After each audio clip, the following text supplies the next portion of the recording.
My name is Johan van Rooyen, and I'm the author of this ebook here, Residency and Citizenship for Investors 2018, Investment Migration Options for Immigrants, Expatriates and Global Citizens. My website is www.residencycitizenshipforinvestors.com, and that's the number 4. So today I'm going to look at the top reasons why more and more South Africans are considering immigration in 2018 and probably over the next 2 years.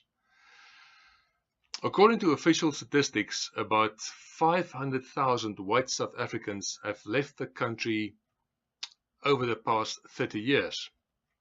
This, of course, is incorrect, as there are more than 500,000 South African immigrants in the UK alone, with 200,000 in Australia and many, many more in Canada, the US, New Zealand, the UAE and elsewhere. So less than 1/3 of all people leaving South Africa identify themselves as immigrants and thus comply with the endless bureaucracy and headaches that official immigration entails. 2/3 just leave the country without making any announcement. So the real number of South African immigrants and expats are probably closer to 1.5 million. And their numbers are about to increase dramatically over the next year or two as the Ramaphosa bubble slowly deflates and gives way to some harsh realities. Let's look at some of these realities.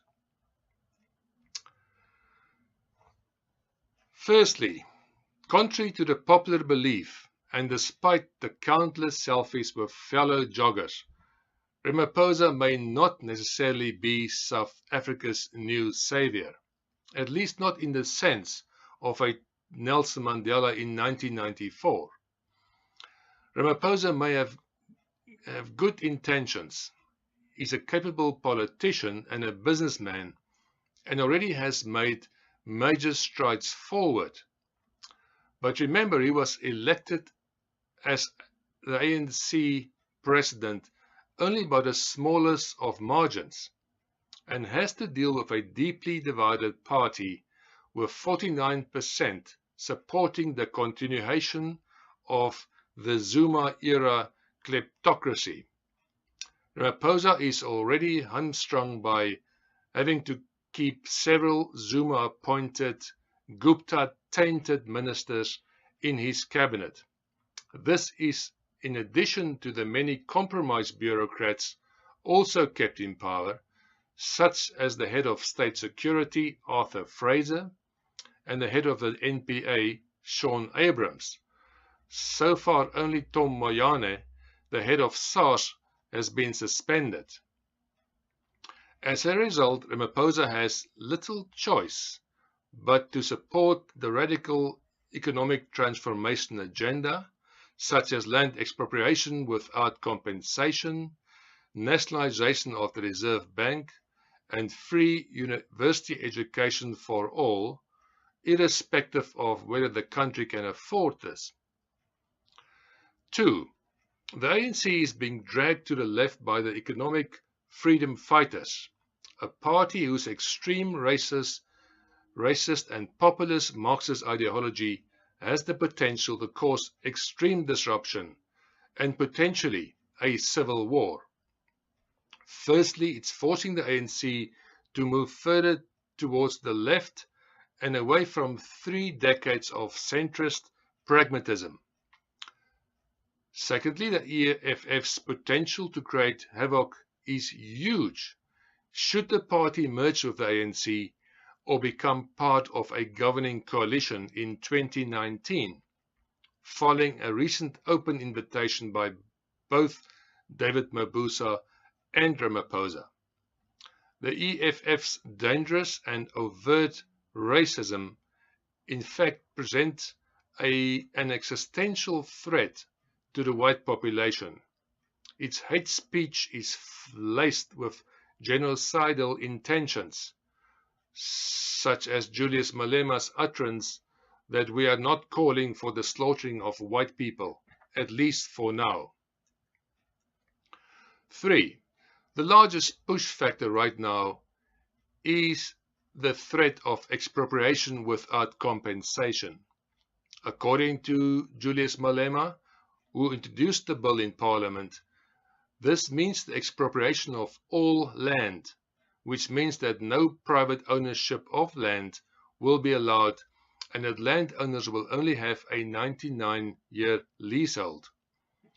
This, of course, is unbridled Marxism, derived straight from the writings of Karl Marx and implemented so disastrously or successfully, depends on where you stand, by Lenin, Stalin, Mao, Castro and Mugabe.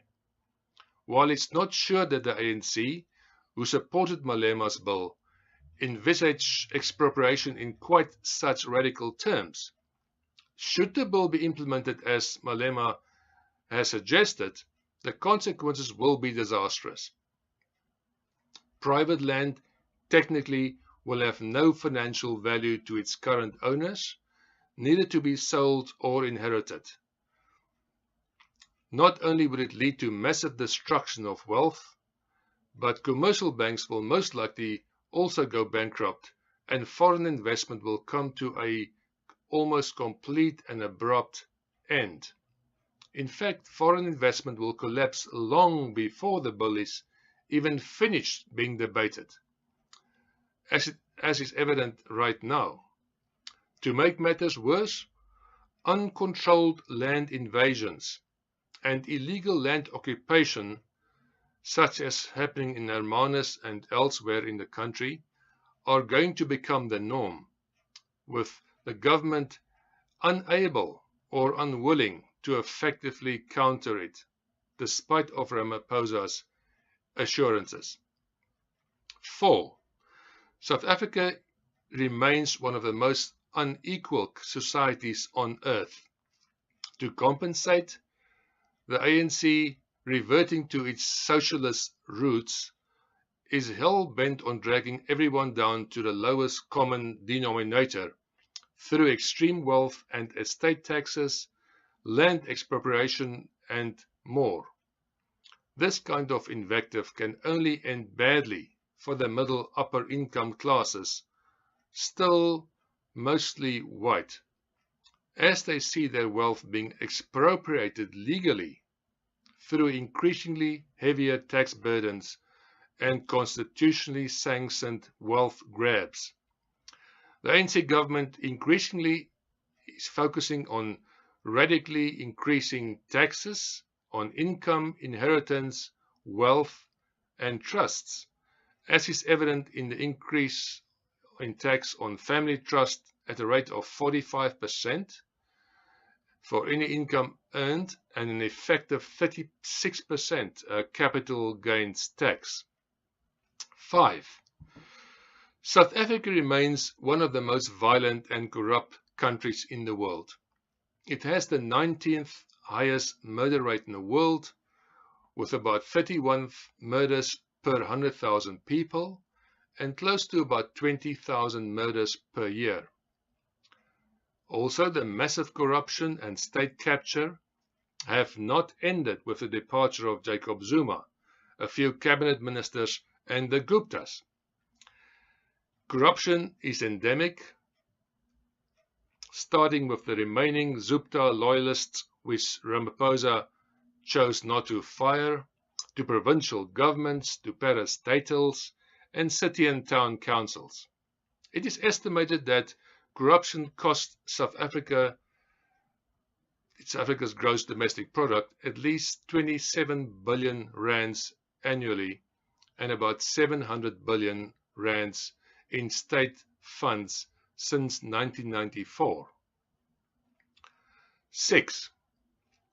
Foreign exchange controls will become stricter. Currently, citizens have a discretionary allowance of 1 million rands per adult per year and can invest about 10 million rands per year offshore with their approval from SARS, if they can show a statement of assets, liabilities, and proof of the source of capital. SARS has been making this more difficult since June 2017, with required information going back 3 years, including disclosing of all investments, loan accounts, distribution from local and foreign companies and trusts. With the rand much stronger in 2018 than most of the past 3 years, these greatly increased capital outflows may tempt SARS to introduce tougher exchange controls in the near future. With the strengthening of the rand, this might be a great time for immigrants and those who wish to diversify offshore to take out as much currency as they can, even when not immigrating. The currency has strengthened by more than 20% compared to 6 months ago.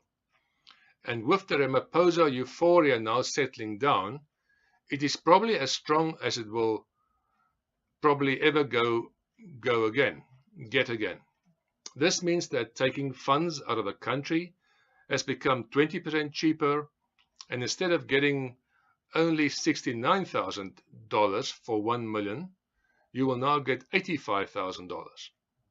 And the maximum foreign allowance of 10 million rands now translates into $850,000 US compared to $690,000 6 months ago, a difference of about $160,000.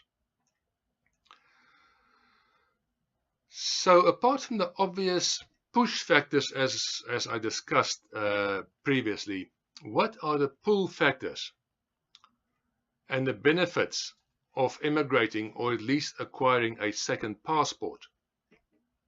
Remember, you do not have to immigrate legally to acquire a second passport.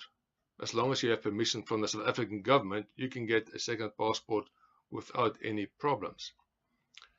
So the first big benefit is that you will be able to live in 32, at least 32 host countries that would grant you residency and or citizenship for a moderate investment, or in some cases a once-off donation.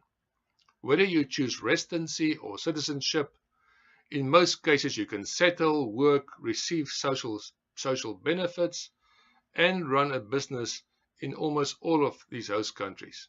In some cases you may have to wait to have citizenship to receive all the benefits, but this could be available within 6 months in certain cases.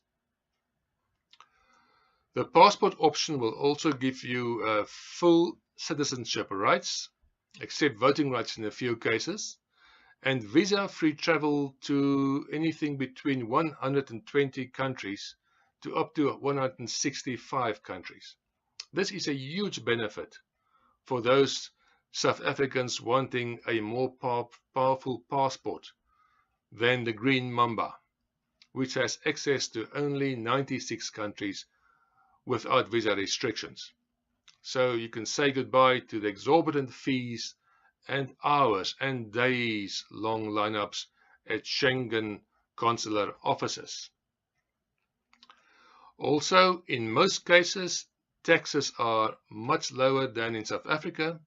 In most Caribbean islands, tax rates are either very low or zero on personal income and almost non-existent in a form of wealth or inheritance taxes. And even in those countries with higher tax rates, such as Australia, Canada, the UK, the US, and the Schengen zone, you will get back substantial benefits such as free, high-quality education, medical services, welfare, and a functional civil service, which cannot always be said for South Africa. So you can acquire a residency and or a second passport between a few months and several years, depending on your destination and requirements. You can use half of your, for example, your 2018 foreign allowance of 10 million rands to easily obtain foreign residency or even a second passport in close to 15 to 20 countries. Or you can live very well as a resident in 32 global retirement destinations. You can buy a holiday home in Portugal, Greece, and Cyprus for about 350,000 euros, about 5 million rands, to acquire permanent residency. Or you can get an instant Schengen-friendly passport by donating $100,000 plus to Grenada's Economic Diversification Fund, or a bit more to the governments of St. Lucia, Dominica, and St. Kitts.